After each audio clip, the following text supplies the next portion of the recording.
मैं जिस छोटी बहन को बचपन से तंग करता था वही इस दुनिया की फीमेल लीड निकली। अपनी जान बचाने के लिए मैंने जानबूझकर किसी दूसरे यूनिवर्सिटी में दाखिला लिया ताकि उससे दूर रह सकूं, लेकिन नए छात्रों के ओपनिंग सेरेमनी में फिर उससे मुलाकात हो गई। फीमेल लीड आंसू भरी आंखों से मेरा हाथ पकड़कर बोली, भैया आप मुझसे क्यों छिप रहे हैं? मैं एक स्वीट रोमांस नॉवल की दुनिया में आ गया था, लेकिन अफसोस कि मैं उसमें ईविल सपोर्टिंग मेल कैरेक्टर था। असली शरीर का मालिक घर का इकलौता पोता था जिसे बचपन से बहुत लाड प्यार मिला था। एक दिन दादाजी उसके लिए उसका पसंदीदा छोटा केक लाए। वह उसे लेकर फीमेल लीड को चिढ़ाने गया, लेकिन उसने पत्थर मारकर उसके सिर पर दे मारा और केक भी गिरकर खराब हो गया। उसी दिन से दोनों के बीच दुश्मनी की शुरुआत हुई। असली मालिक ने मन ही मन कसम खाई कि वह उससे बदला लेकर रहेगा, इसलिए हर बार उससे मिलते ही उसे परेशान करने की नई तरकीब सोचता था। फिर फीमेल लीड वहां से चली गई और कई साल बाद यूनिवर्सिटी में दोनों की दोबारा मुलाकात हुई। बाद में असली मालिक ने देखा कि फीमेल लीड हर जगह चमक रही है, तो वह उसी से प्यार करने लगा। उसने मेल लीड और फीमेल लीड के रिश्ते को तोड़ने की कोशिश की, यहाँ तक कि फीमेल लीड को फंसाकर मेल लीड पर इल्जाम लगाने की साजिश भी रची। आखिरकार दोनों ने सबूत ढूंढ लिए और उसे जेल भिजवा दिया, जहां अंत में उसकी हत्या कर दी गई। मैंने अपने माथे पर अभी अभी लगी सूजी हुई गांठ को छुआ और नजर उठाई तो थोड़ी दूर नानगोंगली मुझे घूर रही थी। उसकी आंखें ऐसे भरी हुई थीं जैसे कोई छोटा भेड़िया किसी भी पल मुझ पर झपट पड़ेगा। उनमें सिर्फ सतर्कता और दुश्मनी थी, लेकिन अब मेरे अंदर 22 साल के इंसान की आत्मा थी, इसलिए मैं किसी छोटे बच्चे को तंग नहीं कर सकता था। मैंने जमीन पर गिरा केक उठाया, उस पर लगी धूल वाली क्रीम हटाई और उसे लगभग 1 मीटर ऊंची दीवार पर रख दिया। ओए, मैंने उसे आवाज दी, उंगली से केक की तरफ इशारा किया, कुछ और नहीं कहा और मुड़कर घर के अंदर चला गया। मैं खिड़की के पीछे छिपकर उसकी प्रतिक्रिया देखने लगा। बस यही उम्मीद थी कि वह इस छोटी सी मेहरबानी को याद रखे और भविष्य में मुझे परेशान न करे। नानागोंगली को शायद इस मोड़ की बिल्कुल उम्मीद नहीं थी। उसकी गुस्से से भरी आंखें कुछ पल के लिए ठिठक गईं। फिर वह किसी छोटे जंगली जानवर की तरह दौड़ कर आई, केक उठाया और पलट कर भाग गई। कुछ ही देर में वह सड़क के आखिर में गायब हो गई। उस दिन के बाद नानागोंगली अक्सर मेरे घर के दरवाजे के पास मंडराने लगी। मैं हर बार बचा हुआ खाना एक बड़े कटोरे में भरकर दीवार पर रख देता। मैं उससे कभी ज्यादा बात नहीं करता था, सामान रखकर तुरंत घर लौट आता था। दादी ने पूछा, इन दिनों तुम उस लड़की को भगाते क्यों नहीं? मैंने सिर खुजलाते हुए बहाना बनाया, टीचर कहते हैं कि दूसरों की मदद करनी चाहिए। और दादी, आपने ही तो कहा था कि उसका बाप शराब पीकर उसकी परवाह नहीं करता और उसकी असली माँ भी उसे छोड़कर चली गई। वह कितनी बेचारी है। दादी ने प्यार से मेरे सिर पर हाथ फेरा और कहा कि मैं बड़ा होकर समझदार हो गया हूँ, लेकिन मैं जानता था कि मैं सिर्फ थोड़ा सा एहसान जमा कर रहा हूँ ताकि जब वह भविष्य में बहुत बड़ी इंसान बन जाए तो मुझे पूरी तरह भूल जाए। लेकिन मेरी इस भलाई का अच्छा नतीजा नहीं मिला। दीवार पर रखा पहला कटोरा गायब हो गया, दूसरा नाली में पड़ा मिला और तीसरा सीधे मेरे आंगन में फेंका गया, जो पूरी तरह टूट चुका था। मैं गुस्से से भर गया। इस बार मैंने दीवार पर एक कटोरा और हरे रैपर वाली फ्रूट कैंडी रखी, फिर लगभग 1 मीटर लंबी बांस की छड़ी लेकर झाड़ी के पीछे छिप गया। मैंने तय किया कि इस बार आते ही उसे अच्छी तरह सबक सिखाऊंगा ताकि उसे पता चले कि हमारे घर के बर्तन हवा से नहीं आते। कई मच्छरों के काटने के बाद आखिर मैंने नानगोंगली को लंगड़ाते हुए आते देखा। उसके गंदे शरीर पर लगी मिट्टी भी उसके माथे से बहते खून और सूजे हुए घाव को नहीं छिपा पा रही थी। उसकी बाहों पर भी अलग अलग गहराई के कई जख्म थे। जैसे ही उसकी नजर उस कैंडी पर पड़ी, उसका छोटा सा शरीर एकदम ठिठक गया। उसके चेहरे पर हैरानी और अविश्वास साफ दिखाई दे रहा था। वह बहुत देर तक वहीं खड़ी रही, फिर धीरे धीरे हाथ बढ़ाकर उस कैंडी को ऐसे छूने लगी जैसे कोई बहुत कीमती खजाना हो। मेरा दिल कसकर भर आया और उसे डांटने का मन एक पल में खत्म हो गया। मैं पेड़ के पीछे से बाहर निकला। वह डर के मारे कांप उठी। अपनी सुनहरी आंखें बड़ी करके वह मुझे ऐसे देखने लगी जैसे कोई डरा हुआ छोटा जंगली जानवर हो। मैंने कहा, अब मेरे कटोरे मत तोड़ना, खाना खाने के बाद उन्हें ठीक से वापस रख देना, याद रखना। मैं बांस की छड़ी घसीटा हुआ उसके पास से निकल गया, फिर जेब से बची हुई कैंडी निकालकर उसकी तरफ बढ़ा दी। वह काफी देर तक मेरी हथेली में रखी कैंडी को देखती रही, फिर अचानक मुड़ी और लंगड़ाते हुए तेजी से भाग गई। उसके नंगे पैर पत्थरों से भरी सड़क पर पड़ रहे थे, लेकिन जैसे उसे दर्द का एहसास ही नहीं हो रहा था। कुछ ही पलों में उसकी डगमगाती परछाई भी नजर से ओझल हो गई। रात के खाने के समय दादाजी बाहर से लौटे और बातों बातों में बोले, सुना है दोपहर में नानगोंगली को उसके बाप ने फिर बुरी तरह पीटा। कल रात उसने गर्म पानी नहीं उबाला था, इसलिए उस हरामी ने उसे बहुत मारा। मेरी चॉपस्टिक पकड़ने वाली उंगलियां एक पल के लिए रुक गईं। उसके शरीर पर लगे घाव याद आते ही मेरा दिल भारी हो गया और खाना निगलना मुश्किल लगने लगा। घर के बर्तन बचाने के लिए मैंने जानबूझकर इस बार उसे खाना देने के लिए एक छोटा एल्यूमिनियम बेसिन इस्तेमाल किया। जब भी वह दिखाई नहीं देती, मैं चॉपस्टिक से उस बर्तन के किनारे पर हल्का सा ठकठकाता। कुछ ही देर में वह दूर से अपना सिर बाहर निकालकर मेरी तरफ साफ और शांत आंखों से देखने लगी। उसकी काली चमकदार आंखें गंदे चेहरे पर भी बेहद उजली लगी थीं। उनमें सतर्कता, सावधानी और कहीं गहराई में छिपी हुई हल्की सी उम्मीद दिखाई देती थी। और मैं हर बार उस बर्तन में एक मिल्क कैंडी और रख देता। मैं पूरे 7 दिन उसका ध्यान रखा। शुरुआत में वह मेरा बर्तन फेंक देती थी, फिर बाद में बर्तन और चॉपस्टिक आंगन में वापस फेंकने लगी और अब वह उन्हें अच्छी तरह धोकर साफ सुथरा करके मेरे घर की दीवार पर उसी जगह वापस रख देती थी। लेकिन उसकी यह समझदारी ज्यादा दिन नहीं चली। एक सुबह नाश्ते की दुकान वाली आंटी ने जैसे ही मुझे बावजी दिया, उसने झपट कर उसे छीन लिया और पलक झपकते ही भाग गई। मजबूर होकर मुझे फिर से पैसे निकालकर एक मैंटू खरीदना पड़ा। जब मैं कक्षा में लौटा तो लड़के बहुत शोर मचा रहे थे। मेरे भीतर जमा गुस्सा फट पड़ा। मैंने जोर से किताब शिक्षक की मेज पर पटकी। धमाके की आवाज के साथ पूरी कक्षा तुरंत शांत हो गई। मैं ठंडे चेहरे से उन शरारती लड़कों को डांटने लगा। दूसरी पीरियड के बाद होने वाले व्यायाम प्रथम सत्र में मैं एक्सरसाइज लीडर बनकर मंच पर खड़ा था। तभी मेरी नजर मंच के बाएं तरफ पड़ी, जहाँ पहली कक्षा की नानगोंग ली को टीचर डांट रही थी। वह बिल्कुल सीधी खड़ी थी, आंखें जमीन पर टिकाए एक पैर से दूसरे पैर को रगड़ रही थी और उसके चेहरे पर ऐसा भाव था मानो किसी बात का उस पर कोई असर ही नहीं पड़ता। स्कूल छात्रों को मुफ्त न्यूट्रिशन मील देता था। स्वाद खास अच्छा नहीं था, लेकिन पेट भरने के लिए काफी था। मगर नानगोंग ली हर बार लगातार 3 बड़े कटोरे खा जाती थी। वह ऐसे खाना निगलती थी जैसे कई दिनों की भूखी हो। हर निवाला उसके मुंह को पूरी तरह भर देता था। उस दिन मैं कक्षा का दरवाजा बंद करके नीचे उतरा तो देखा कि कुछ बड़े लड़के नानगोंग ली को उठाकर शोर मचाते हुए ले जा रहे हैं। मैं वहीं खड़ा होकर आह भरता रहा। फिर मुड़कर छठी कक्षा के शिक्षक के ऑफिस में गया और सारी बात बता दी। जब शिक्षक हमें साथ लेकर उन्हें ढूंढने पहुंचे तब तक नानगोंग ली को सड़क किनारे धान के खेत में फेंका जा चुका था। उसका पूरा शरीर कीचड़ से लथपथ था। केवल उसकी आंखें दिखाई दे रही थीं, जो इतनी ठंडी थीं कि डर लगने लगे। उनमें लगभग पागलपन जैसी हिंसक भावना भरी हुई थी। वह खेत के कोने में अकेली और बेहद छोटी लग रही थी। मैं खेत के किनारे गया और उसकी ओर हाथ बढ़ाया। इधर आओ। वह कीचड़ में बैठी रही, हिली तक नहीं, बस ठंडी निगाहों से मुझे देखती रही। मैंने सोचा और जेब से एक कैंडी निकालकर उसकी तरफ बढ़ा दी। तभी उसकी आंखें धीरे धीरे उस कैंडी की ओर घूमी। उसकी गंदी आंखों में धीरे धीरे शिकायत और दुख की एक झलक उभर आई। मैंने कैंडी और आगे बढ़ाई। उसने कई कोशिशों के बाद लड़खड़ाते हुए खुद को कीचड़ से बाहर निकाला और मेरे सामने आकर कीचड़ से सना हाथ कैंडी लेने के लिए बढ़ाया। मैंने कैंडी पीछे खींच ली और उसका हाथ पकड़कर पास के पानी में धोने लगा। उसका हाथ बहुत पतला और छोटा था। उसकी हड्डियां मेरी हथेली में चुभ रही थी। मेरा दिल घुटने लगा। मैं उसका हाथ साफ करते हुए धीरे से बोला, पहले कीचड़ धो लो, नहीं तो कैंडी भी गंदी हो जाएगी। आखिर में टीचर ने भौहें सिकोड़ते हुए मुझसे कहा कि मैं नानगोंग ली को घर छोड़ाऊं। मैंने कहा, टीचर, उसका बाप पूरे गांव में शराबी के रूप में बदनाम है। नशे में वह लोगों को मारता है। बेहतर होगा कि पहले उन छात्रों के माता पिता से बात कर ली जाए। आखिरकार एक छात्र के अभिभावक नानगोंग ली को नहलाकर साफ कपड़े पहना कर लाए। तब मैंने पहली बार उसका चेहरा साफ देखा। उसका चेहरा अंडाकार था, आंखें बड़ी थीं, त्वचा गोरी थी, बस थोड़ी दुबली थी, बाकी बिल्कुल भी बदसूरत नहीं थी। आखिर वह कहानी की फीमेल लीड थी। वह पुराना स्कूल बैग पीठ पर लटकाए मेरे पीछे पीछे चल रही थी। मैं रुका और पीछे मुड़कर बोला, सुबह मेरा बौजी छीनना मुझे बिल्कुल पसंद नहीं आया। अगर दोबारा ऐसा किया तो मैं सचमुच तुम्हें मारूंगा। उसने मुझे घूरा और आगे भाग गई। मैंने आवाज लगाई, कैंडी। वह तुरंत पलटी, दौड़ कर आई, कैंडी छीनी और फिर भाग गई। उसके बाद कई दिनों तक नानगोंग ली मेरे घर के सामने नहीं आई। मैं आवाज लगाता रहा लेकिन वह नहीं दिखी। दीवार पर रखा खाना भी कोई नहीं छूता था, यहाँ तक कि मक्खियां मंडराने लगी थी। मैं मन ही मन सोचता रहा कि शायद मेरी उस बात ने कि मैं तुम्हें मारूंगा उसे मुझसे नाराज कर दिया है। एक दिन गांव की सड़क पर मेरी मुलाकात उससे हुई। एक छोटा बिल्ली का बच्चा मोटरसाइकिल के नीचे आ गया था। उसके मुंह से खून निकल रहा था और वह लगातार तड़प रहा था। साफ दिख रहा था कि वह बच नहीं पाएगा। नानगोंग ली उसके पास गई, एक हाथ से उसका सिर पकड़ा, दूसरे से गर्दन और जोर से मरोड़ दिया। एक पल में उसने बिल्ली के बच्चे की पीड़ा खत्म कर दी। मेरे पूरे शरीर में सिहरन दौड़ गई और मैं अनायास एक कदम पीछे हट गया। वह पलटकर मुझे देखने लगी। उसकी आंखों में जरा सी भी गर्माहट नहीं थी, लेकिन उसने कुछ और नहीं किया। बस मरी हुई बिल्ली को गोद में उठाया, छोटे जंगल में गई, एक गड्ढा खोदा और उसे दफना दिया। मैं उसकी छोटी सी पीठ को देखता रहा और अचानक उसकी हरकत समझ गया। बिल्ली को तड़प तड़पकर मरने देने से बेहतर था कि उसे एक झटके में राहत दे दी जाए। लेकिन वह अभी 7 साल की भी नहीं थी। आखिर उसने कैसी जिंदगी जी थी कि उसके भीतर इतनी कठोरता पैदा हो गई थी। मैंने अपने बैग से ढक्कन वाला लंच बॉक्स निकाला और उसे पुकारा, नानगोंग ली, ये लंच बॉक्स तुम्हारे लिए है। स्कूल में दोपहर का खाना खाने के बाद इसमें एक कटोरा खाना और भरकर घर ले जाया करो। वह मुझे घूरती रही, फिर बोली, लड़कियों को कपड़े बदलने चाहिए, नहाना चाहिए, लेकिन मेरे पास कपड़े नहीं है। मैं कुछ पल के लिए चुप रह गया। फिर उसका काला सा छोटा हाथ पकड़कर बोला, मेरे साथ घर चलो। घर पहुंचकर मैंने दादा दादी को सारी बात बताई, फिर अपने बचपन के साफ कपड़े निकाले और उसके बैग में रख दिए। एक कपड़े धोने वाला टब बाहर लाकर मैंने उसे कदम दर कदम सिखाया कि कपड़े कैसे भिगोते हैं, कैसे रगड़ कर धोते हैं, कैसे साफ करते हैं और कैसे सुखाते हैं। वह बहुत ध्यान से सुनती रही। दादा दादी ने खाना बनाया और उसे घर के अंदर साथ खाने के लिए बुलाया, लेकिन उसने मना कर दिया। मैंने उसके लिए सब्जी और चावल भरकर छोटे बर्तन में दिए। वह उसे लेकर मेरे घर के दरवाजे पर बैठ गई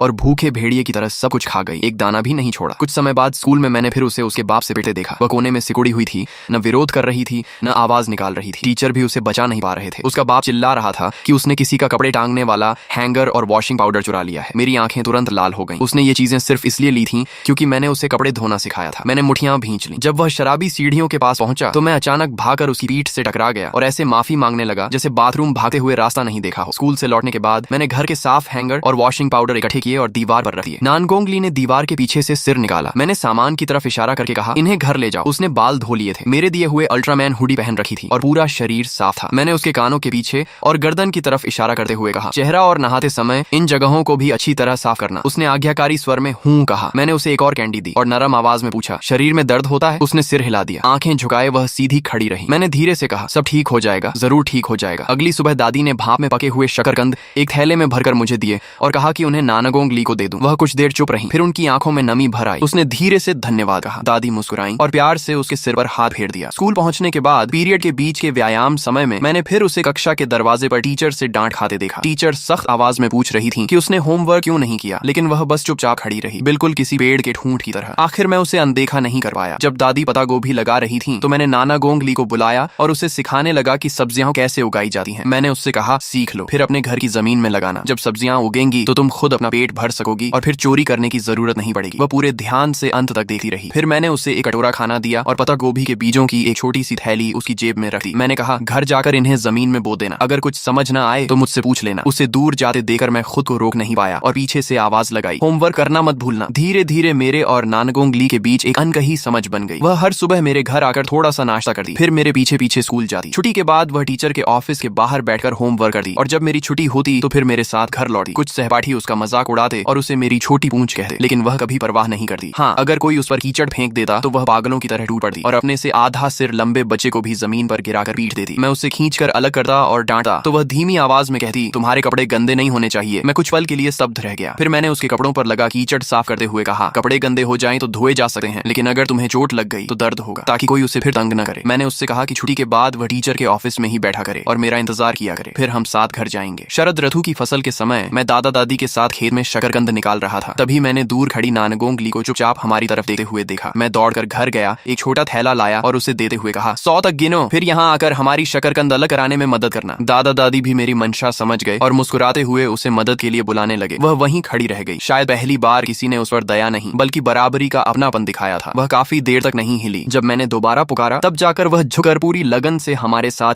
शकरकंद अलग करने लगी। कुछ ही समय बाद उसके लगाए हुए पत्ता गोभी के पौधों में अंकुर निकल आए। पूरा खेत हरी भरी पत्तियों से भर गया। उसने दूसरों की नकल करते हुए लकड़ियों से अपनी छोटी सी क्यारी के चारों ओर बाड़ लगा दी ताकि मुर्गियां और बतखें सब्जियां खराब न कर दें। मैं उसकी क्यारी के चारों ओर घूमकर बोला, तुम्हारी पत्ता गोभी तो बहुत अच्छी उगी है। दादी ने मुझे मूली और बंद गोभी के पौधे देकर उसे देने भेजा। उसने पौधे लिए। कुछ देर तक सोचती रही, फिर दौड़कर घर के अंदर गई। थोड़ी देर बाद वह एक कटोरा साफ पानी लेकर बाहर आई और धीरे से बोली, मैंने पानी पी लिया है, कटोरा भी धो दिया है। मैं मुस्कुराया, उसके सिर पर हाथ फेरा और कहा, बहुत अच्छा किया। फिर मैंने वही पानी पी लिया। अभी मैंने कटोरा नीचे रखा ही था कि उसका शराबी बाप घर से बाहर निकल आया। नानागोंग ली तुरंत मेरे सामने आकर खड़ी हो गई और अपने छोटे से शरीर से मुझे ढकने लगी। मेरा दिल जोर से धड़क उठा। वह खुद उस आदमी से इतना डरती थी, फिर भी सबसे पहले मुझे बचाने की कोशिश कर रही थी। मैंने उसके कंधे पर हल्के से हाथ रखा, उसके बाप को शिष्टता से नमस्ते की, उससे अपना ध्यान रखने को कहा और वहां से चला गया। उसी दिन नानागोंग ली की टीचर ने मुझे ऑफिस में बुलाया क्योंकि उसने किसी से लड़ाई की थी। टीचर ने मुझे खूब डांटा और कहा कि मैं उसे अच्छी तरह संभालूं। मैंने सीधे कहा, टीचर, मैं उसका अभिभावक नहीं हूँ, आपकी डांट सुनना मेरी जिम्मेदारी नहीं है। मैं सिर्फ उसी गांव का एक बड़ा भाई हूँ। जब मैं ऑफिस से बाहर निकला तो नानागोंग ली दरवाजे पर खड़ी थी। वह बिल्कुल ऐसे लग रही थी जैसे कोई छोड़ा हुआ छोटा पिल्ला हो, उदास भी और गुस्से में भी। मैंने उसके सिर पर हल्की सी चपत लगाई और कहा कि उसने बहुत ज्यादा मारपीट की है। फिर मैंने उसे आदेश दिया, जाओ अपने सहपाठी से माफी मांगो, नहीं तो मुझसे बात मत करना। उसने मेरी ओर देखा और तोप के गोले की तरह भागकर ऑफिस में घुस गई। अगले ही पल धपी की आवाज आई। वह उस लड़के के सामने घुटनों के बल बैठ गई और ऊंची आवाज में बोली, मैं माफी। पूरे ऑफिस में सन्नाटा छा गया। सब लोग स्तब्ध रह गए। मेरी आंखें तुरंत भर आईं। इस बच्चे को तो यह भी लगता था कि माफी मांगने के लिए घुटनों पर बैठना जरूरी होता है। घर लौटे समय मैंने पूरे रास्ते उसे समझाया कि माफी दिल से मांगी जाती है और किसी के सामने यूं घुटनों के बल नहीं बैठना चाहिए। मैं लगातार बोलता रहा लेकिन वह बस सिर उठाकर मुझे देखती रही। उसकी आंखें तारों की तरह चमक रही थीं। चांद की पतली कली जैसी मुस्कान उसके चेहरे पर थी और वह बेहद खुश दिखाई दे रही थी। अंतिम परीक्षा की तैयारी के दौरान मैंने अनजाने में नानागोंग ली की चीनी भाषा की उत्तर पुस्तिका देख ली। उस पर लाल स्याही से लिखे 18 अंक मेरी आंखों में चुभ गए। कहानी की फीमेल लीड तो एक टॉपर थी। मुझे यकीन ही नहीं हुआ कि पहली कक्षा की चीनी भाषा में वह केवल 18 अंक ला सकती है। मैंने उससे गणित की उत्तर पुस्तिका भी मांगी। वह झिझकते हुए उसे निकाल लाई। उस पर 33 अंक थे। मैंने राहत की सांस ली। अच्छा हुआ कि वह सिर्फ एक विषय में कमजोर थी। अंतिम परीक्षा में केवल 2 हफ्ते बाकी थे। मैंने उससे कहा कि सप्ताहांत में मेरे घर आना, पूरी उत्तर पुस्तिका फिर से हल करना। जो नहीं आएगा मैं समझाऊंगा। मुझे लगा था कि बस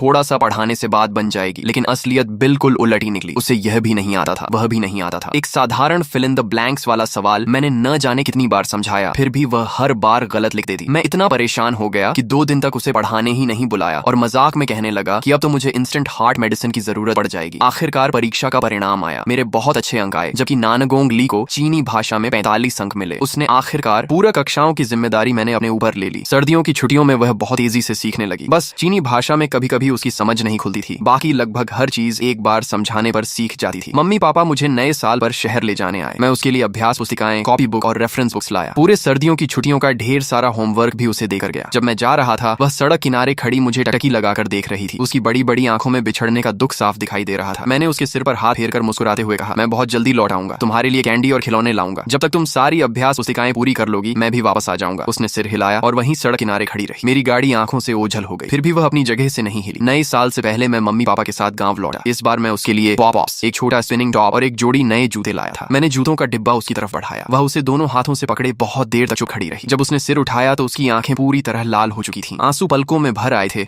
और उसकी नाक भी लाल हो गई थी। मैंने फिर उसके सिर पर हाथ फेरा और कहा, नया साल मुबारक हो नाना गोंगली। उसने होंठ भींचे और धीमे से बोली, धन्यवाद भैया, भैया आपको भी नया साल मुबारक हो। उसके मुंह से निकला भैया। सुनकर मेरा दिल अजीब सी कसक और नार्म एहसास से भर गया। नए साल के दिन मैं उसे और अपने छोटे चचेरे भाई को लेकर गांव के बच्चों के साथ लालटेन लिए हर घर में शुभकामनाएं देने गया। जब हम लौटे तो हमारी जेबें मिठाइयों और लकी मनी से भरी हुई थी। मैंने अपना सारा सामान उसे दे दिया और कहा कि घर जाकर अच्छे से नया साल मनाना। घर पहुंचने पर मेरा 4 साल का चचेरा भाई गोल गोल आंखें खोलकर बोला, भैया दीदी ने मुझे आपको भैया कहने नहीं दिया तो फिर मैं आपको क्या कहूँ। मैं एक पल के लिए चौंक गया, फिर हंस पड़ा और मन ही मन बोला, शरारती लड़की नए साल पर भी पिटाई मांग रही है। समय बहुत तेजी से बीत गया। नानगोंगली उन नए जूतों को पहनने से भी हिचकती थी, लेकिन उसके अंदर का बदलाव पूरी तरह अलग था। उसकी पढ़ाई लगातार बेहतर होती गई। अंतिम परीक्षा में उसने दोनों विषयों में 100 अंक हासिल किए। दूसरी कक्षा में ही वह कक्षा की मॉनिटर बन गई। उसके कपड़े पुराने होते थे लेकिन हमेशा बिल्कुल साफ रहते थे। तीसरी कक्षा में उसकी टीचर मुझसे मिली और बोली कि नानगोंगली ने मेरा बड़ा भाई शीर्षक से एक निबंध लिखा है जिसमें उसने मेरे बारे में लिखा है। वह निबंध पढ़कर कई शिक्षक रो पड़े थे, लेकिन उसने टीचर से विनती की कि उसे पूरी कक्षा के सामने उदाहरण के रूप में न पढ़ा जाए, क्योंकि उसे डर था कि कोई उसका बड़ा भाई उससे छीन न ले। मुझे लगा था कि बस उसकी असली माँ आएगी और उसे अपने साथ ले जाएगी, फिर सब ठीक हो जाएगा। लेकिन मैंने कभी नहीं सोचा था कि उसका बाप इतना निर्दयी निकलेगा। 12वें चंद्र महीने की 28वीं रात उसने नानगोंगली के हाथ बांधकर उसे छत की बल्ली से लटका दिया और बेरहमी से पीटा। जब तक गांव वाले पहुंचे वह बेहोश हो चुकी थी। उसे अस्पताल ले जाया गया। उसकी 2 पसलियां टूट गई थीं, पैर की हड्डी में दरार थी, दोनों हाथों के जोड़ उतर गए थे और अंदरूनी अंगों में हल्का रक्तस्राव भी था। नए साल की पूर्व संध्या पर मैं उसे अस्पताल देखने गया। वह अस्पताल के बिस्तर पर खाली नजरों से बैठी थी। मुझे देखते ही उसकी आंखों में धीरे धीरे फिर से रोशनी लौट आई। मैं उसके पास गया, उससे हल्के से गले लगाया और धीरे से कहा, अब सब ठीक है, सब ठीक हो जाएगा। वह नए साल पर अस्पताल से छुट्टी नहीं पा सकी, इसलिए मैंने उसके लिए नए कपड़े, नए जूते, मिठाइयां और लकी मनी खरीद कर उसके बिस्तर के पास रख दिए। उसने मेरी तरफ देखा, अपना चेहरा छूते हुए धीरे से धन्यवाद कहा। कुछ ही समय बाद उसकी असली माँ अस्पताल आई और उसे अपने साथ ले गई। मैं अस्पताल के बाहर खड़ा उनकी गाड़ी को दूर जाते हुए देखता रहा। मेरे मन से एक बड़ा बोझ उतर गया, लेकिन साथ ही एक अजीब सी खालीपन भी महसूस हुई। नानगोंगली, उम्मीद है अगली बार जब हम मिलें तब तक तुम्हें अपनी खुशियां मिल चुकी होंगी। देखते ही देखते 10 साल बीत गए। मेरा दाखिला कुन्नान यूनिवर्सिटी में हो गया और मैं तीसरे वर्ष का छात्र बन गया। नए छात्रों के स्वागत समारोह वाले दिन तेज धूप पड़ रही थी। मैं और मेरे रूममेट भीड़ में खड़े मौसम को कोस रहे थे कि तभी मंच से एक परिचित नाम सुनाई दिया। अब राष्ट्रीय छात्रवृत्ति प्राप्त करने के लिए छात्रा नानगोंगली को मंच पर आमंत्रित किया जाता है। फिर मंच से आवाज आई, सभी को नमस्कार, मैं नए छात्रों की प्रतिनिधि नानगोंगली हूँ। मैं एक पल के लिए बिल्कुल जड़ हो गया और तुरंत मंच की ओर देखा। धूप में सफेद पोशाक पहने एक लड़की चमक रही थी। वही नानगोंगली जिसे मैं पिछले 10 सालों से याद करता आया था, लेकिन मूल कहानी के अनुसार उसे तो मेल लीड के साथ जिंगबई यूनिवर्सिटी में होना चाहिए था और वह मुझसे 3 साल छोटी थी, इसीलिए उसे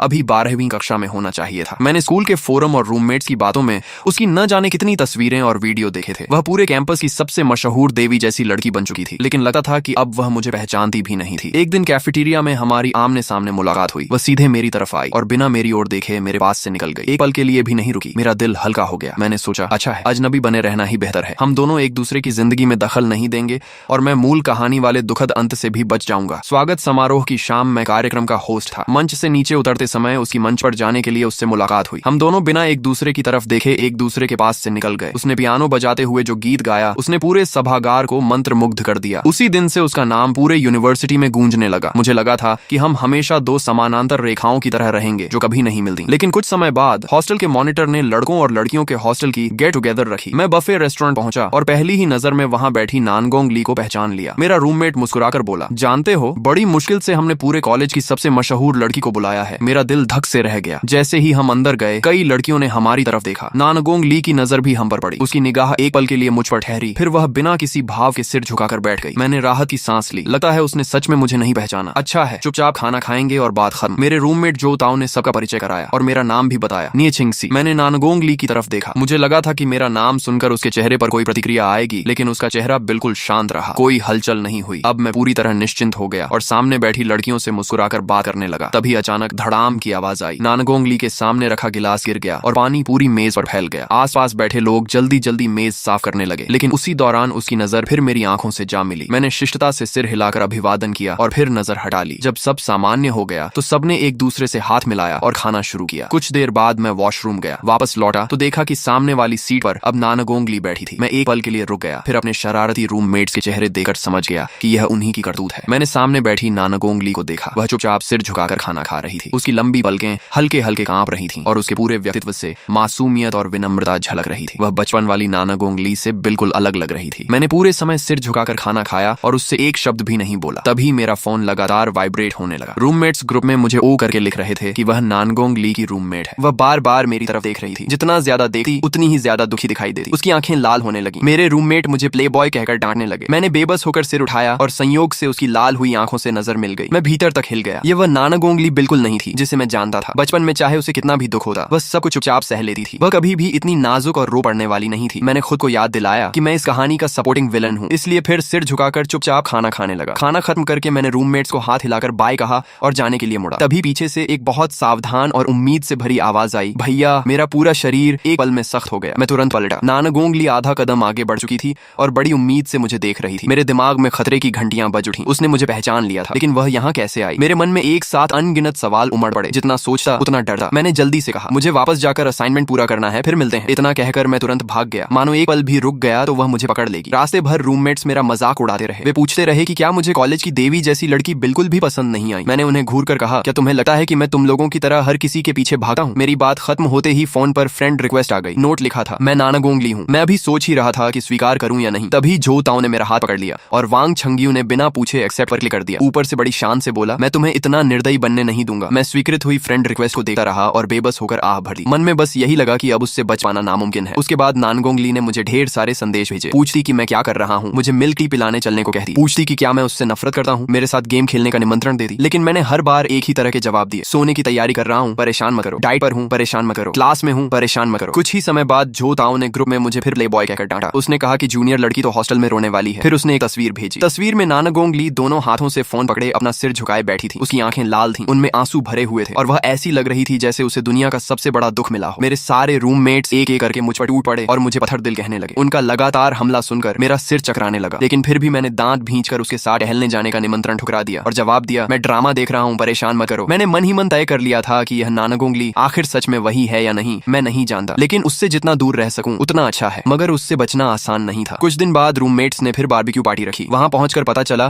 कि नानगोंग ली और उसकी सहेलियां भी वहीं थीं। वह कुर्सी पर चुपचाप बैठी थी। मुझे देखते ही घबराकर खड़ी हो गई और बहुत धीमी आवाज में बोली, भैया। फिर तुरंत सिर झुका लिया। रूममेट्स लगातार मुझे धक्का देकर उसके पास बैठने के लिए कहने लगे। मेरे मन में जबरदस्त संघर्ष चल रहा था। वह कहानी की फीमेल लीड थी, वही जिसने मूल कहानी में असली मालिक को जेल भिजवाया था, लेकिन उसे इस तरह बेबस और मासूम देकर मेरा दिल फिर पिघल गया। मैं जाकर उसके बगल में बैठ गया। उसकी आंखों में तुरंत खुशी की चमक दौड़ गई। वह आंसू भरी आंखों से मुझे देखने लगी। मेरा दिल जैसे किसी ने जोर से दबा दिया हो। मैंने मन ही मन खुद को कोसा कि मैं इतना कमजोर क्यों हूँ। उसने धीरे से मेरी बाजू पकड़ ली और बहुत धीमी आवाज में बोली, भैया, मैंने आपकी सारी बातें मानी हैं, आप मुझसे बात करना बंद मत कीजिए प्लीज। उसकी वह नरम, मासूम और दया जगाने वाली आवाज सुनकर मेरा दिल पूरी तरह पिघल गया। उस दिन के बाद वह हर समय मेरे आसपास रहने लगी। क्लास खत्म होने पर वह दरवाजे के बाहर मेरा इंतजार करती और चमकती आंखों से मुस्कुराकर पुकारती, छिंगसी भैया, छिंगसी भैया। उसकी मासूमियत देखकर दिल दुखने लगा। एक दिन वह फिर मेरे क्लासरूम के बाहर इंतजार कर रही थी। उसने मेरा हाथ पकड़ा और मुझे बगल के खाली क्लासरूम में ले गई। सिर झुकाए वह अपने पैर से जमीन को रेत रही थी। फिर धीरे से बोली, आज मेरा जन्मदिन है, क्या आप मेरे साथ मेरा जन्मदिन मनाएंगे? उसने सिर उठाया। उसकी आंखें आंसुओं से चमक रही थीं और उनमें सिर्फ उम्मीद थी। मेरा दिल फिर डगमगाने लगा। मैंने मन ही मन सोचा, एक बार नरमी दिखाओ तो बार बार दिखानी पड़ती है। ये बीमारी है, इसका इलाज जरूरी है। मैंने तुरंत फोन निकाला और उसे 280 युएन भेज दिए। फिर कहा, केक खुद खरीद लेना, भैया को क्लास करनी है, अच्छे बच्चे बनो। इतना कहकर मैं जानबूझकर कठोर बनते हुए वापस क्लास में चला गया। लेकिन जैसे ही अंदर पहुंचा, तीनों रूममेट्स ने मुझे कोहनी मार मार कर डांटना शुरू कर दिया। सब मुझे जानवर कह रहे थे। उन्होंने क्लासरूम के दरवाजे की तरफ इशारा किया। मैंने देखा कि नानगोंग ली वहीं खड़ी थी। उसकी आंखें दुख से लाल हो चुकी थी। तीनों रूममेट्स ने बिना कुछ पूछे मेरा सामान समेटा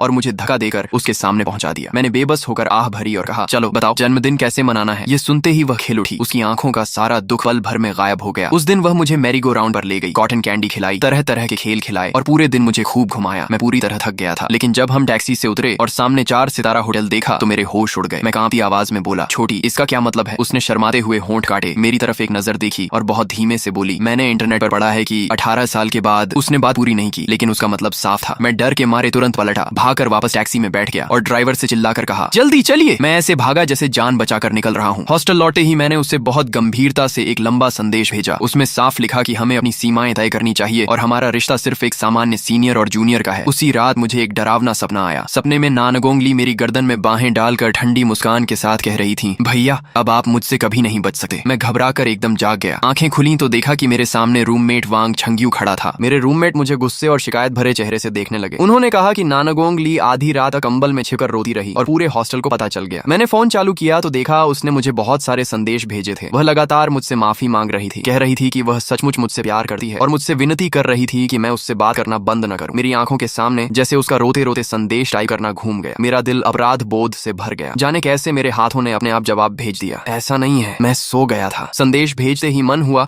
कि खुद को एक जोरदार थप्पड़ मारूं। उस दिन के बाद वह बिना किसी झिझक के हर समय मेरे आसपास रहने लगी। सुबह हॉस्टल के नीचे मेरा इंतजार करती, मेरे लिए नाश्ता लाती। जब उसकी क्लास नहीं होती तो मेरे साथ क्लास में बैठती। लाइब्रेरी में जाकर मेरे लिए सीट रोकर रखती और कभी मिल्क टी तो कभी माला हॉट पॉट मंगवा कर देती रहती। मेरे सारे रूममेट उसकी बहुत तारीफ करते कि वह कितनी ख्याल रखने वाली लड़की है, लेकिन सिर्फ मैं जानता था कि यह मीठा बोझ मेरे लिए कितना सिर दर्द बन चुका था। उसने मुझे मैदान में टहलने चलने के लिए बुलाया। जब भी मैं पूछता कि क्यों, वह अपनी बड़ी बड़ी मासूम आंखें खोलकर बड़ी बेचारगी से कहती, भैया क्या एक जूनियर लड़की अपने सीनियर को मूवी दिखाने भी नहीं ले जा सकती, साथ में टहल भी नहीं सकते, बस बातें भी नहीं कर सकते। उसके इस सवाल का मेरे पास कोई जवाब नहीं होता और मैं मजबूरी में मान जाता। राष्ट्रीय दिवस के सांस्कृतिक कार्यक्रम के दौरान उसे समूह नृत्य की अभ्यास देर रात करनी थी। उसने मुझसे उसे लेने आने की विनती की। मैंने सोचा इतनी रात को एक लड़की का अकेले लौटना सुरक्षित नहीं होगा, इसलिए मैं डांस रूम पहुंच गया। वहां मैंने उसे काली पोशाक पहने दरवाजे पर खड़े देखा। जैसे ही उसने मुझे देखा, एक पल के लिए उसकी आंखें बर्फ जैसी ठंडी हो गईं, लेकिन अगले ही पल उसकी आंखें मुस्कान में बदल गईं और वह फिर वही नरम, मासूम और आज्ञाकारी लड़की बन गई। उसकी आंखों का वह एक पल में बदल जाना देखकर मेरे पैरों से लेकर सिर तक सिहरन दौड़ गई। दिल एक बार जोर से धड़क उठा। उसने अपने सहपाठियों से विदा ली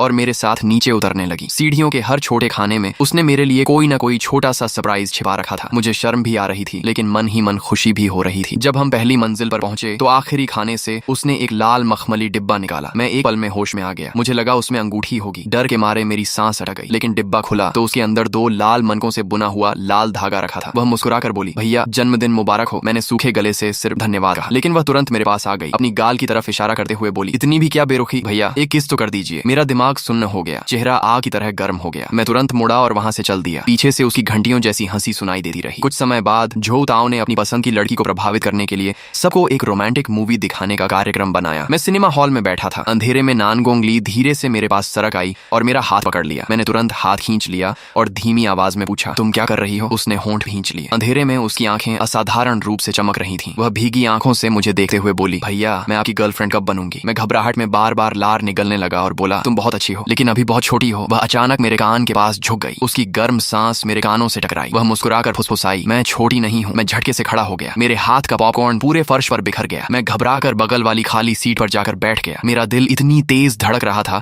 जैसे सीने से बाहर निकल आएगा। कुछ देर बाद वह फिर मेरे पास आई। वह जमीन पर बैठकर मेरे गिरे हुए पॉपकॉर्न उठाने लगी। अपनी स्कर्ट में उसने सारे पॉपकॉर्न इकट्ठा कर ली। उसे ऐसा करते देखकर मुझे अचानक बचपन का वह नया साल याद आ गया जब मैं उसे घर घर शुभकामनाएं देने ले गया था। तब भी वह ऐसे ही अपने कपड़े का दामन फैलाकर मेरे दिए हुए टॉफियां समेट रही थी और पूरी मुस्कान के साथ अपने सफेद दांत दिखा रही थी। मेरा दिल फिर पिघल गया। मैं भी उसके साथ बैठकर पॉपकॉर्न उठाने लगा। उसने सिर उठाया। उसकी आंखें चांद की पतली कली जैसी मुस्कान में बदल गईं और वह बोली, भैया आप बहुत अच्छे हैं। हॉस्टल लौटकर मैंने देखा कि मेरे बैग में वही लाल मखमली डिब्बा रखा था। उसके अंदर एक छोटा सा पर्चा था जिस पर प्यार भरी बातें लिखी हुई थी। उसे पढ़ते ही मेरे चेहरे पर गर्मी दौड़ गई। मेरा दिल जोर जोर से धड़कने लगा। कुछ समय बाद वह मेरे साथ क्लास में आई। उसने मेरी किताब के अंदर से एक प्रेम पत्र निकाल लिया। सफेद लिफाफे पर लाल दिल बना था और उस पर मेरा नाम निये छिंगसी लिखा था। उसने 2 उंगलियों से वह प्रेम पत्र पकड़ रखा था। उसकी आवाज कांप रही थी, आंखें लाल थीं। उसने मेरी तरफ देखकर पूछा, भैया ये क्या है? मैंने सच सच कहा, प्रेम पत्र। तभी सामने बैठे रूममेट ने हंसते हुए जोड़ दिया, ये नौवां है, चीनी विभाग की सबसे होशियार लड़की ने लिखा है। नानगोंग ली की आवाज और भी धीमी हो गई। उसने पूछा, भैया आपने सब पढ़े हैं? वांग छंग्यू तुरंत बोल पड़ा, हाँ सब पढ़े हैं और सबका जवाब भी दिया है। नानगोंग ली हल्का सा मुस्कुराई, लेकिन उस मुस्कान में सिर्फ दर्द था। उसकी आंखें आंसुओं से भर चुकी थीं। वह अचानक उठी और बिना कुछ कहे क्लासरूम से बाहर चली गई। उसके बाद लगातार कई दिनों तक उसने मुझसे कोई संपर्क नहीं किया। वह अब मेरे आसपास भी नहीं घूमती थी। उसकी अचानक आई यह खामोशी मुझे अजीब लगने लगी। ऐसा महसूस होता था जैसे मेरे आसपास कुछ कमी हो गई हो। मेरे सारे रूममेट मुझे डांटे रहे कि मैं बेवकूफ हूँ, प्ले बॉय हूँ और मुझे तुरंत जाकर उससे बात करनी चाहिए, लेकिन मैं नहीं गया। राष्ट्रीय दिवस के सांस्कृतिक कार्यक्रम वाले दिन मैंने जाने क्यों वही लाल धागा अपनी कलाई में बांध लिया। मंच के नीचे लोगों की भीड़ थी। मुझे पता था कि इतनी दूर से वह देख नहीं पाएगी, फिर भी मेरे भीतर अजीब सी बेचैनी और जलन उठ रही थी। कार्यक्रम खत्म होते ही मैं सीधे पीछे के कमरे की तरफ भागा। जैसे ही वह अंदर आई, मैंने जल्दी से एक कोट उसके ऊपर डाल दिया और उसे छोटे से चेंजिंग रूम में ले जाकर कहा, पहले कपड़े बदल लो। मैं उससे कुछ और कह पाता, उससे पहले पीछे के मंच के प्रभारी शिक्षक ने मुझे बाहर निकाल दिया। मैंने उसे संदेश भेजा कि मैं उसके लिए मिल्की खरीदने जा रहा हूँ और उसे मेरा इंतजार करना चाहिए। लेकिन जब मैं मिल्की लेकर वापस लौटा तो मैंने देखा कि वह एक लड़के के साथ हंसते हुए बातें कर रही थी। मैं उसे एक नजर में पहचान गया। वह इसी कहानी का मेल लीड था, शांत, सभ्य और वसंत की धूप जैसा। मेरा दिल एकदम नीचे बैठ गया। मेल लीड भी यहाँ पहुंच चुका था। अब मैं किस बात की उम्मीद लगाए बैठा था। मैंने हाथ की मिल्की सीधे कूड़ेदान में फेंक दी और बिना पीछे देखे वहां से चल चला गया। स्कूल लौटने पर हमारे काउंसलर ने हमें जिंगबेई यूनिवर्सिटी में 1 साल के एक्सचेंज प्रोग्राम के लिए आवेदन पत्र दिए। मैंने वो फॉर्म हाथ में लिया और अपने ही गालों पर 2 जोरदार थप्पड़ मार दिए। मैं अभी तक इस बात की दुविधा में था। मेल लीड तो आ चुका था, अगर अब भी नहीं गया तो मूल कहानी वाले नायक की तरह मेरा भी वही दुखद अंत होगा। मैंने आवेदन पत्र भरकर अंतिम तारीख वाले दिन जमा कर दिया। एक दिन मैं लाइब्रेरी में पढ़ रहा था। अभी एक लड़की को, जिसने मुझे प्रेम पत्र दिया था, विदा किया ही था कि अचानक सामने वाली कुर्सी पर कोई आकर बैठ गया। तभी एक ठंडी लेकिन परिचित आवाज सुनाई दी। भैया। पहले की तरह उसकी आवाज अब बिल्कुल भी नरम और मासूम नहीं थी। आखिरी शब्द धीमे और भारी होकर निकले, जैसे दांत भींचकर बोले गए हों। उनमें गहरी नाराजगी भरी हुई थी। वह मेरी तरफ देखकर बोली, भैया आप तो बहुत लोकप्रिय हैं। इन कुछ दिनों में आपको मेरी जरा भी याद नहीं आई। उसकी आंखों से सारी मासूमियत गायब हो चुकी थी। अब उनमें भीतर छिपा अंधेरा और खतरनाक दृढ़ता साफ दिखाई दे रही थी। मैं उसे देखकर जाने क्यों घबरा गया और हिम्मत करके बस इतना कह पाया। वह धीरे धीरे अपनी जगह से उठी, मेरे पास आई और मेरे ठुड्डी को उंगलियों से पकड़ लिया। मेरे पूरे शरीर के रोंगटे एक साथ खड़े हो गए। रीढ़ में सिहरन दौड़ गई। वह मेरे बेहद करीब झुक गई। उसकी सांसें मेरे चेहरे को छू रही थीं। उसने बहुत धीमी आवाज में पूछा, आखिर भैया आप मुझसे प्यार क्यों नहीं करते? मैंने उसका हाथ पकड़कर हटाने की कोशिश की, लेकिन उसने दूसरे हाथ से मेरे कान की लौ पकड़ ली और उसे धीरे धीरे सहलाने लगी। फिर मुस्कुराकर बोली, जिसने मुझे खाना खिलाया उसका एहसान तो मुझे अपना जीवन देकर चुकाना चाहिए। भैया मुझे अपना एहसान चुकाने दीजिए, ठीक है? मैं इतना चौंक गया कि लगा जैसे सिर का ढक्कन उड़ जाएगा। तो इसका मतलब उसने मुझे बहुत पहले ही पहचान लिया था और इतने दिनों से मेरे साथ खेल खेल रही थी। मैंने दांत भींचकर कहा, छोटी तुम्हारे भैया को इस तरह खिलौना बनना पसंद नहीं है। इस बार तुम्हें माफ करता हूँ। लेकिन वह और भी जोर से हंस पड़ी। वह बोली, धन्यवाद भैया, आपने मुझे मरने से बचा लिया। अब तो मुझे अपना जीवन आपको समर्पित करना ही होगा। मैं पूरी तरह घबरा गया। उसी दिन अपना सामान बांधा और तय समय से पहले ही जिंगबेई यूनिवर्सिटी चला गया। मुझे लगा कि हजारों किलोमीटर दूर जाकर मैं उससे बच जाऊंगा। लेकिन जैसे ही मैं ट्रेन से उतरा और स्टेशन के बाहर आया, मैंने देखा कि नानगोंगली सीढ़ियों के नीचे खड़ी मुस्कुराते हुए मेरी तरफ देख रही थी। मैंने लंबी सांस ली और किस्मत मानकर तय किया कि अब उससे खुलकर बात करनी ही पड़ेगी। हम दोनों एक कैफे में बैठे। वह बहुत आज्ञाकारी ढंग से मेरा हाथ पकड़े मुस्कुरा रही थी और बोली, काफी समय हो गया भैया। मैंने भी औपचारिक मुस्कान के साथ कहा, हाँ बहुत समय हो गया। लेकिन मेरे मन में पूरी उथल पुथल मची हुई थी। उसने मेरी तरफ देखा। उसकी आंखों में हल्की नमी थी। वह बोली, भैया जब मैं उस चमकते हुए मंच पर खड़ी थी, क्या आपने मुझे देखा था? फिर आप मुझे ढूंढने क्यों नहीं आए? मैंने उल्टा उससे पूछा, मैं तुम्हें ढूंढने क्यों आता? मेरे इतना कहते ही उसके चेहरे की सारी शांति टूट गई। उसके भीतर छिपा अंधेरा और पागलपन फिर बाहर आ गया। उसने कांपती आवाज में पूछा, भैया पूरे 10 साल क्या आपने कभी मुझे याद किया? क्या आप मुझसे इतनी नफरत करते हैं? आपने मुझसे झूठ क्यों बोला? वह लगातार मेरी आंखों में देखती रही। उसकी निगाहें तेज थीं, लेकिन अगले ही पल वह फिर मुस्कुरा दी। वह बोली, भैया मैंने 10वीं के बाद सीधे 12वीं में छलांग लगाई, जिंगबेई में दाखिला लिया। लेकिन आप वहाँ नहीं थे, इसलिए मैंने 1 साल फिर से पढ़ाई की और कुन्नान यूनिवर्सिटी में दाखिला लिया। मैंने आपका पीछा किया। आपको पाने के लिए मुझे बहुत मुश्किलें झेलनी पड़ी। मैं पूरी तरह स्तब्ध रह गया। इतनी सारी बातें एक साथ सुनकर मेरा दिमाग सुन्न पड़ गया। काफी देर तक मैं कुछ बोल ही नहीं पाया। फिर मैंने पूछा, आखिर तुम चाहती क्या हो? उसने बहुत शांत स्वर में जवाब दिया, कुछ नहीं, बस उसे कटोरे खाने का एहसान चुकाना चाहती हूँ। मैंने कहा, तो मासूम बनने का नाटक करके मेरे साथ खेलना, यही तुम्हारा एहसान चुकाना है? उसका चेहरा तुरंत गंभीर हो गया। मैंने ठंडे स्वर में कहा, मुझे भैया मत कहो, मैं तुम्हारा भैया नहीं हूँ और ये रिश्ता निभाने की मेरी हैसियत भी नहीं है। इतना कहकर मैं उठ गया और उसे अकेला छोड़कर कैफे से बाहर निकल आया। लेकिन वह वहां से नहीं गई। वह सीधे मेरे कॉलेज के मुख्य द्वार पर जाकर बैठ गई। जब तक मैं बाहर नहीं निकलता वह भी नहीं उठती। धीरे धीरे शाम हो गई। फिर आसमान से रुई जैसे बड़े बड़े बर्फ के फाहे गिरने लगे। तापमान तेजी से गिर गया। किसी ने सोशल मीडिया पर भी लिखा कि इस कड़ाके की ठंड में एक लड़की पूरे दिन कॉलेज के बाहर किसी का इंतजार कर रही है। मुझे हमेशा से पता था कि मेरा दिल बहुत जल्दी पिघल जाता है और शायद यही मेरी सबसे बड़ी कमजोरी थी। आखिरकार मैं खुद को रोक नहीं पाया और दौड़ता हुआ बाहर गया। मैंने पुकारा, नानगोंगली। वह लगभग पूरी तरह बर्फ से ढक चुकी थी। उसने सिर उठाया। उसका चेहरा ठंड से लाल पड़ चुका था। होंठों का रंग उड़ गया था। लेकिन वह मुझे देखकर विजयी मुस्कान के साथ बोली, मुझे पता था दयालु भगवान मुझे यूं अकेला नहीं छोड़ेंगे। वह अभी खड़ी ही हुई थी कि पूरा शरीर लड़खड़ाकर सीधे मेरी बाहों में गिर पड़ा। मैंने तुरंत उसे संभाला। उसके माथे पर हाथ रखा तो वह आग की तरह तप रहा था। उसे तेज बुखार था। मैं उसे अस्पताल ले जाना चाहता था, लेकिन उसने मुझे कसकर पकड़ लिया और जाने से साफ मना कर दिया। वह बोली, नहीं जाऊंगी, आप मुझे अस्पताल में छोड़कर चले जाएंगे। मेरे पास कोई और रास्ता नहीं था। मैंने ऑनलाइन एक होटल बुक किया और टैक्सी से उसे वहां ले गया। कमरे का हीटर चल रहा था, लेकिन उसका चेहरा और भी लाल हो गया था। मैं जमीन पर बैठकर उसके भीगे हुए जूते और मोजे उतारने लगा। उसके पैर ठंड से बिल्कुल सफेद और बर्फ जैसे ठंडे हो चुके थे। मैं धीरे धीरे उन्हें अपने हाथों से रगड़ता रहा जब तक उनमें गर्मी और लालिमा वापस नहीं आ गई। उसने भारी नाक वाली आवाज में धीरे से पुकारा, भैया। फिर बहुत सावधानी से मेरी तरफ देखकर पूछा, क्या मैं आपको अब भी भैया कह सकती हूँ? मैंने बिना सोचे समझे सिर हिला दिया। मैं उठकर उसके लिए सर्दी की दवा लेने जाने ही वाला था कि अचानक वह मेरी तरफ झपटी। उसने दोनों हाथों से मेरा चेहरा पकड़ लिया और पागलों की तरह मेरे होंठों को चूम लिया। मेरा दिमाग पूरी तरह खाली हो गया। वह मेरी आंखों में सीधा देखते हुए बोली। उसकी आंखों में केवल एक जिद्दी और गहरा प्यार था। उसने एक एक शब्द साफ बोलते हुए कहा, नी छिंगसी, मैं तुमसे प्यार करती हूँ। मैं पूरी तरह घबरा गया। जल्दी जल्दी उठकर बोला कि मैं उसके लिए दवा लेने जा रहा हूँ, लेकिन उसने तुरंत मेरी बांह पकड़ ली। उसकी आंखें लाल थीं। वह कांपती आवाज में पूछने लगी, क्या मैं वापस आ गई हूँ? मैं उसकी आंखों में देखने लगा और मुझे ऐसा लगा जैसे मेरे सामने फिर वही बचपन वाली छोटी सी, मैंने अपनी आंखों के सामने फिर वही छोटी सी लड़की देखी जो धान के खेत में बैठी थी, जिसकी आंखें ठंडी थीं, लेकिन उनमें गहरा निराशा भरा हुआ था। मैंने धीरे से कहा, हाँ मैं रहूंगा। उसने धीरे धीरे मेरा हाथ छोड़ दिया, सिर सिर उठाकर मेरी तरफ देखा। उसके होंठों पर हल्की मुस्कान थी, लेकिन उसकी आंखें अब भी ठंडी थीं। उसने धीमे से कहा, बेहतर होगा कि सच में रहना। जब मैं दवा लेकर वापस आया, वह अब भी वहीं बैठी दरवाजे की तरफ देख रही थी। उसने धीमे स्वर में कहा, मैंने गिनती की 1571 तक गिन चुकी हूँ। नी छिंगसी, अगर तुमने मुझे फिर छोड़ दिया तो मैं सचमुच पागल हो जाऊंगी। मेरा दिल दर्द से भर गया। मैं उसके पास गया और उसे अपनी बाहों में भर लिया। उसी पल मैंने पहली बार स्वीकार किया कि जिस दिन मैंने उसे विश्वविद्यालय के उद्घाटन समारोह में दोबारा देखा था, उसी दिन से मेरे दिल की भावनाएं बदल चुकी थीं। अगर बचपन में उसके लिए मेरे मन में सिर्फ दया और उसकी देखभाल करने की भावना थी, तो अब मैं सचमुच उससे प्यार करने लगा था। अगर ऐसा है तो फिर क्यों ना उसके साथ पूरी जिंदगी चलने की कोशिश करूं। उसके बाद कहानी